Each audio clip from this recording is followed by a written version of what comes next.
Bismillahirrahmanirrahim. Hadis nomor 18 dalam Al-Arba'in An-Nawawiyah. An Abi Darin Jundub bin Junadah, dari Abu Zar Jundub bin Junadah, wa Abi Abdurrahman Mu'ad bin Jabal radhiyallahu anhu, dan Abu Abdurrahman Mu'ad bin Jabal radhiyallahu ta'ala anhuma, an Rasulullah sallallahu alaihi wasallam qol, dari Rasulullah sallallahu alaihi wasallam, beliau bersabda, ittaqillah, bertakwalah kepada Allah. Takwa secara bahasa artinya menghalangi atau menjaga. Maka maknanya menghalangi ke jalan yang dapat menjerumuskan seseorang itu ke dalam neraka. Atau menjaga, artinya menjaga agar seorang hamba itu tetap berada di jalan Allah dengan melakukan ketaatan. Imam Ibnu Qayyim menjelaskan mengenai hakikat takwa. Beliau berkata, hakikat takwa itu ialah melakukan ketaatan kepada Allah, dilandasi keimanan dan mengharap pahalanya, baik itu berupa perintah maupun larangan. Sehingga apabila seseorang melakukan perintah, maka perintah yang ditaati adalah perintah Allah. Dan dia juga akan mengimani zat yang memerintah dan membenarkan janjinya. Maka takwa itu adalah engkau melakukan ketaatan kepada Allah berdasarkan cahaya dari Allah, karena mengharap pahala dari Allah. Dan engkau meninggalkan segala bentuk kemaksiatan kepadanya berdasarkan cahaya darinya, karena takut terhadap siksanya. Seringkali takwa itu dimaknakan dengan hal yang sederhana, agar lebih memudahkan memahami, yaitu melakukan segala apa yang diperintahkan oleh Allah dan menjauhi apa yang dilarang oleh Allah kepada kita. Maka pentingnya takwa bagi seorang muslim menjadikan takwa itu merupakan wasiat yang paling agung. Maka tidak heran wasiat-wasiat yang diberikan oleh generasi terdahulu dan juga yang terakhir itu adalah wasiat mengenai takwa. Allah Subhanahu wa taala berfirman, A'udzubillahi minasyaitonirrajim. Walaqad wasainal ladzina utul kitaba min qablikum wa iyyakum anittaqullah. Dan sungguh kami telah memerintahkan kepada orang yang diberi kitab suci sebelum kamu, berarti orang dulu atau zaman dulu, dan juga kepadamu, berarti yang sekarang, agar anittaqullah, bertakwa kepada Allah. An-Nisa 131. Kemudian takwa juga merupakan salah satu wasiat Rasulullah kepada umatnya, sebagaimana yang dijelaskan dalam hadis ini. Kemudian diikuti oleh para sahabat wasiat takwa ini. Di antaranya adalah wasiat Umar kepada anaknya, yang beliau berkata, amma ba'du, aku berwasiat kepadamu, hendaklah engkau bertakwa kepada Allah Azza wa Jalla. Karena barang siapa bertakwa kepada Allah, maka Allah akan melindunginya. Kita lanjutkan hadisnya. Haitsu ma kunta,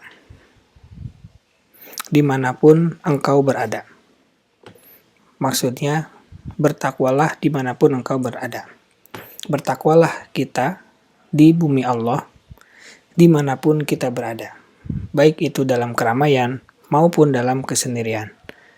Kita bertakwa di rumah, kita bertakwa di kampus, dan kita harus bertakwa dimanapun kita berada. Allah Subhanahu wa ta'ala berfirman, wa huwa ma'akum aina ma kuntum. Allah itu bersama kamu di mana saja kamu berada.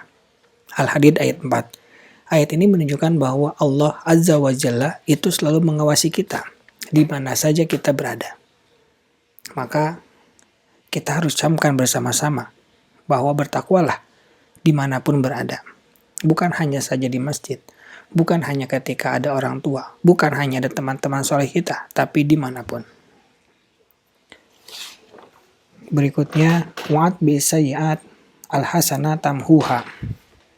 Dan ikutilah perbuatan buruk dengan perbuatan baik.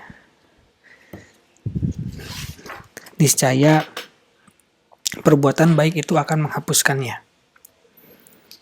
Ini sebagaimana yang Allah telah sebutkan dalam firman-Nya, wa aqimis sholata tarafa fin nahari wa zulafan minal lail innal hasanat yudhibna sayyi'at dzalika dzikrul lidzakirin. Dan dirikanlah sholat itu pada kedua tepi siang, pagi dan petang, dan pada bahagian permulaan daripada malam. Innal hasanat yudhibna sayyi'at. Sesungguhnya perbuatan-perbuatan yang baik itu menghapuskan dosa perbuatan-perbuatan yang buruk. Itulah peringatan bagi orang-orang yang ingat. Hud ayat yang ke-114. Maka sebuah perbuatan buruk itu layaknya sebuah kotoran. Kotoran itu kecil yang ada di dalam gelas. Namun ketika gelas itu diisi dengan banyak air, bahkan sampai tumpah, maka kotoran yang ada di gelas yang kecil itu akan hilang. Atau minimal tidak terlihat lagi. Dan di antara amal baik atau perbuatan baik adalah taubat. Maka taubat itu memiliki manfaat, yaitu menghapuskan dosa. Bahkan hanya dengan taubat saja, dosa-dosa tertentu itu bisa hilang, yang kita kenal dengan nama taubatan nasuha. Rasulullah Shallallahu Alaihi Wasallam bersabda, "At-taibu minadanbi kaman la danbalah." Orang yang taubat dari dosa seperti orang yang tidak ada dosanya. Hadis Hasan riwayat Ibnu Majah dari Abdullah bin Mas'ud. Kita lanjutkan. Wa khaliqin nas bi khuluqin hasanin. Dan pergaulilah manusia dengan akhlak yang baik. Maka cara agar bisa memiliki akhlak yang baik, diantaranya yang pertama, yaitu bersikap kepada orang itu sama seperti kita ingin diperlakukan. Ini sebagaimana hadis yang diriwayatkan oleh Imam Muslim, bahwa Rasulullah SAW bersabda, wal ya'ti ilan nas alladhi yuhibbu ayyuta ilaih. Hendaklah ia bersikap kepada orang lain sebagaimana ia ingin orang lain bersikap demikian terhadapnya.